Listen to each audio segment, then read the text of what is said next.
যখন আওয়ামী লীগ নিষিদ্ধ করার কথা বলে সেটির বিপক্ষে যে বিএনপির যে অবস্থান সেটির জন্য তাদেরকে ধন্যবাদ জানাই।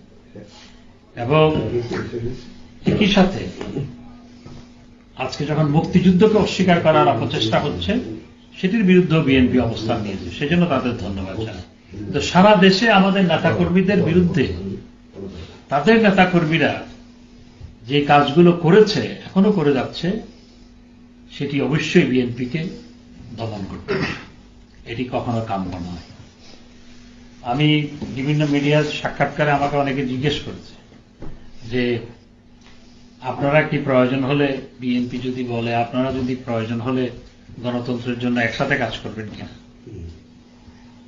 রাজনীতিতে শেষ কথা বলতে কোনো কিছু নয়।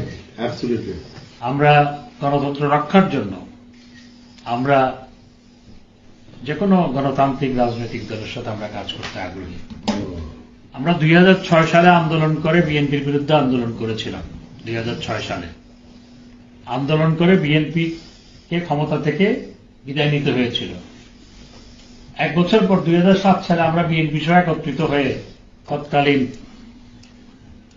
যে অস্বাভাবিক সরকার, আজকের মতো তখনও আরেকটা সরকার ছিল, সেই সরকারের বিরুদ্ধে বিএনপি সহ একযোগে আন্দোলন করেছিল ঐক্যবদ্ধভাবে।